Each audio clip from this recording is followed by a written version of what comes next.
ఇద్దరు నిందితులను అరెస్టు చేసినట్లు prohibition and excise additional commissioner Syed Yasin Qureshi తెలిపారు.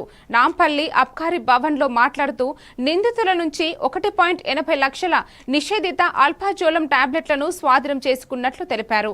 వాటి విలువ 6,40,000 ఉంటుందని చెప్పారు. కొందరు వ్యక్తులు ఉత్తరప్రదేశ్ కాన్పూర్ నుంచి హయత్ నగర్ కు తెప్పించి 10 రూపాయల నుంచి 20 రూపాయలు ఎలాంటి మందుల చీటీ లేకుండా అమ్మకాలు జరుపుతున్నట్లు తెలిపారు. Thank you. Enforcement Rangareddy, STF teams of Excise Department and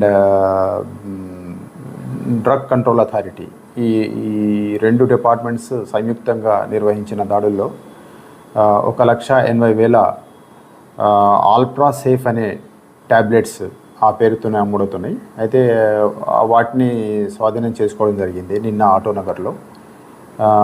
వాటి విలువ 4,50,000 ఉంటుంది. దాంతోపాటు ఇతర డ్రగ్స్ కూడా వాళ్ళకు దొరకడం జరిగింది. ఇవి యాక్చువల్లీ డైరెక్టర్ గారికి వచ్చిన ఇన్ఫర్మేషన్ సహకారంతోనే ఈ కేసును ఛేదించడం జరిగింది. డైరెక్టర్ షానవాజ్ కాసిం గారి ఆదేశాలతోనే ఇదంతా కూడా రాకెట్ను బస్ చేయడం జరిగింది. ఈ 1,80,000 టాబ్లెట్స్ కాన్పూర్లోని ఒక వ్యక్తి అజయ్ త్రిపాఠి అనే వ్యక్తి అక్కడి నుంచి ఈ డెలివరీ అనే పార్సల్ సర్వీస్కు ఆటోనగర్లో పంపించడం జరిగింది.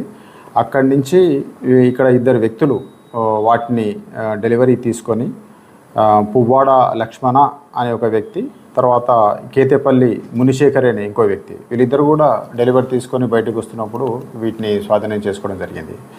ఇది ఆల్ట్రాసేఫ్ అనేది H1 డ్రగ్, ఇది NDPS సబ్స్టాన్స్ ఇది. అయితే ఇది చాలా హ్యాబిట్ కాజింగ్గా ఉంటుంది. డాక్టర్స్ ప్రిస్క్రిప్షన్ ఉంటే తప్ప అది ఎవరికి ఇవ్వద్దు. కానీ వీళ్ళకు ఎలాంటి లైసెన్స్ లేదు, వీళ్ళు డాక్టర్స్ కాదు, తర్వాత వీళ్ళకి మెడికల్ షాప్స్ లేవు, వీళ్ళకి ఎలాంటి లైసెన్స్ లేదు.